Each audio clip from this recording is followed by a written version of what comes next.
అనాదిగా సాగుతున్న యుద్ధం, ఆనాటికి ఈనాటికి ఏనాటికి ఆగనంటున్న యుద్ధం. అనాదిగా సాగుతున్న యుద్ధం, ఆనాటికి ఈనాటికి ఏనాటికి ఆగనంటున్న యుద్ధం. రాజ్యకాంక్షతో రావణ కాష్టంలా రగులుకుంటున్న యుద్ధం. ఎన్నో ప్రాణాలను హరించిన యుద్ధం. ఎంతోమంది అమాయకులను బలి తీసుకున్న యుద్ధం. స్వార్థపరులు కనుగొన్న మారణకాండ ఈ యుద్ధం. పడతుల పసుపు కుంకుమలు తుడిచేసే యుద్ధం. పడతుల పసుపు కుంకుమలు తుడిచేసే యుద్ధం.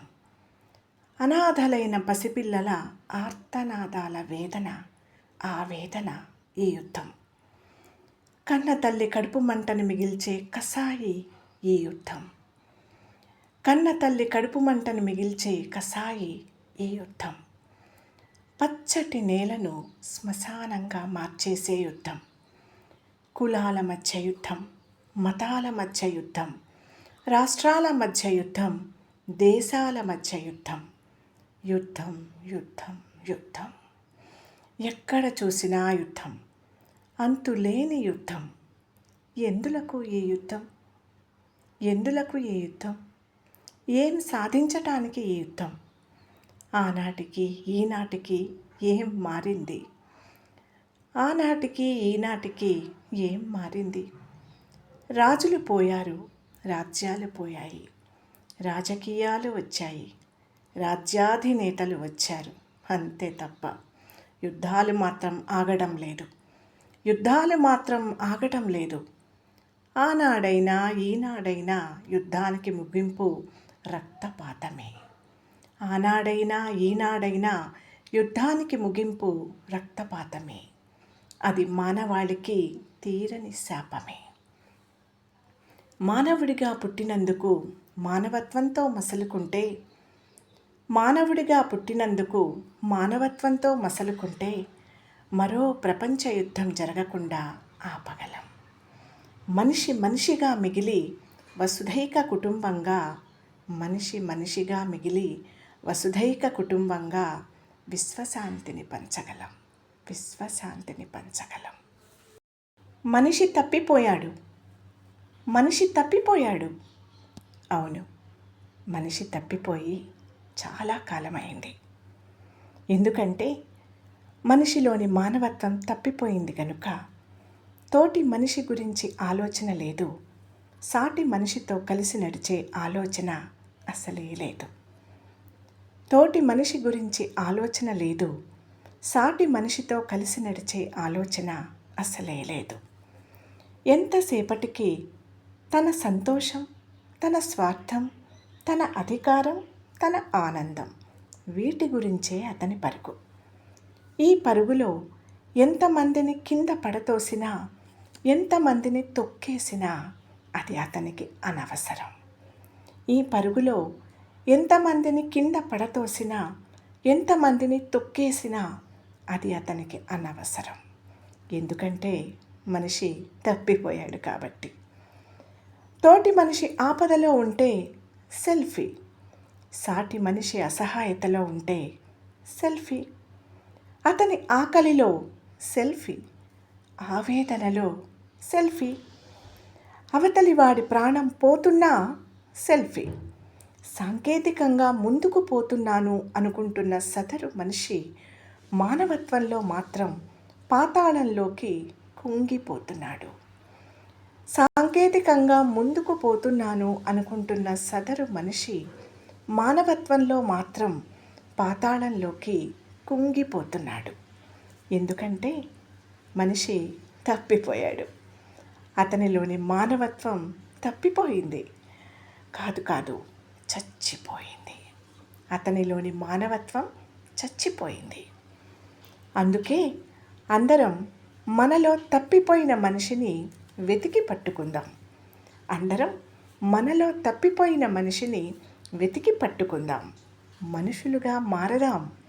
మానవత్వంతో మెలుగుదాం. మనుషులుగా మారదాం. మానవత్వంతో మెలుగుదాం. స్వర్గం ఎక్కడో లేదు. స్వర్గం ఎక్కడో లేదు. నువ్వు ఉన్న చోటే ఉంది నీలోనే ఉంది. స్వర్గం ఎక్కడో లేదు, నువ్వు ఉన్న చోటే ఉంది, నీలోనే ఉంది. మనిషి మనిషిగా జీవిస్తే స్వర్గం, మానవత్వంతో మసలుకుంటే స్వర్గం. మనిషి మనిషిగా జీవిస్తే స్వర్గం, మానవత్వంతో మసలుకుంటే స్వర్గం. తనను తాను ఎలా ప్రేమించుకుంటాడో తోటి మనిషిని కూడా అలాగే ప్రేమించి గౌరవించగలిగితే అదే స్వర్గం. తనను తాను ఎలా ప్రేమించుకుంటాడో తోటి మనిషిని కూడా అలాగే ప్రేమించి గౌరవించగలిగితే అదే స్వర్గం. కామక్రోధాలను జయించగలిగితే స్వర్గం. కామక్రోధాలను జయించగలిగితే స్వర్గం. కులం పేరిట, మతం పేరిట మారణ హోమాలు మానేస్తే స్వర్గం. చిన్న అయినా పెద్దయినా, ఆడైనా మగైనా అందరినీ సమానంగా చూడగలిగితే అది స్వర్గం. చిన్నైనా పెద్దయినా, ఆడైనా మగైనా అందరినీ సమానంగా చూడగలిగితే అది స్వర్గం. మనిషి మనిషిగా మారి శాంతి సౌధాలు నిర్మిస్తే స్వర్గం. అలా కాక తాను మనిషిని అనే మాట మరచిపోయి మానవత్వం మంట కలిపి సాటి మనిషి కన్నీటిలో తన స్వార్థం చూసుకుంటే, తోటి మనిషిని కాలరాసి తన విజయం అనుకుంటే, తోటి మనిషిని కాలరాసి తన విజయం అనుకుంటే అదే నరకం, అదే నరకం. అందుకే మానవుడా తెలుసుకో, స్వర్గం నరకం ఎక్కడో లేవు. స్వర్గం నరకం ఎక్కడో లేవు, నువ్వు ఉన్న చోటే ఉన్నాయి, నీలోనే ఉన్నాయి. నువ్వు ఉన్న చోటే ఉన్నాయి, నీలోనే ఉన్నాయి. భగవంతుని సృష్టి ఎంతో అందమైనది, అద్భుతమైనది. భగవంతుని సృష్టి ఎంతో అందమైనది, అద్భుతమైనది. ఈ విశాల భూమండలంలో ఎన్నో వింతలు, విచిత్రాలు, పచ్చని అడవులు, ఎత్తైన కొండలు, అంతులేని సముద్రాలు, అనంతమైన జీవరాశులు. వీటి అన్నింటినీ సృష్టించిన దేవుడు వీటన్నిటినీ మించిన ఎంతో మేధ ఉన్న మానవుడిని సృష్టించి తప్పు చేశాడు. మానవుడిని సృష్టించి తప్పు చేశాడు.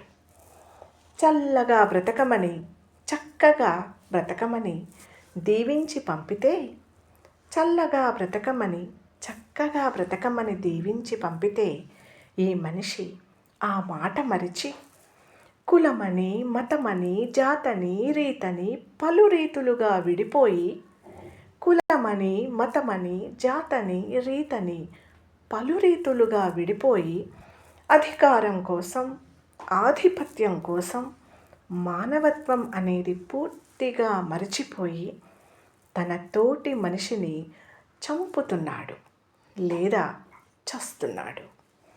తోటి మనిషిని చంపుతున్నాడు లేదా చస్తున్నాడు. ఇతరుల స్వేచ్ఛను, సంతోషాన్ని హరిస్తున్నాడు. భగవంతుడు సృష్టించిన ఏ ఇతర జీవరాశి ఆకలి కోసం తప్ప అధికారం కోసం తోటి ప్రాణిని చంపదు. ఏ ఇతర జీవరాశి ఆకలి కోసం తప్ప అధికారం కోసం తోటి ప్రాణిని చంపదు. కానీ మేధావిని అని విర్రవీగుతున్న మనిషి మాత్రం తన స్వార్థం కోసం తోటి మనిషిని చంపుతున్నాడు, అరాచకం సృష్టిస్తున్నాడు. శాంతి, సహనం, ప్రేమ అనేవి పూర్తిగా మరిచిపోయి, శాంతి, సహనం, ప్రేమ అనేవి పూర్తిగా మరిచిపోయి కామం, క్రోధం, లోభం అనే చీకటి చెరలో చిక్కుకుపోతున్నాడు. కామం, క్రోధం, లోభం అనే చీకటి చెరలో చిక్కుకుపోతున్నాడు. తన గోతి తనే తవ్వుకుంటున్నాడు. తను నాశనం అవడమే కాకుండా అద్భుతమైన ఈ భూమండలాన్ని శ్మశానంగా మారుస్తున్నాడు. అద్భుతమైన ఈ భూమండలాన్ని శ్మశానంగా మారుస్తున్నాడు.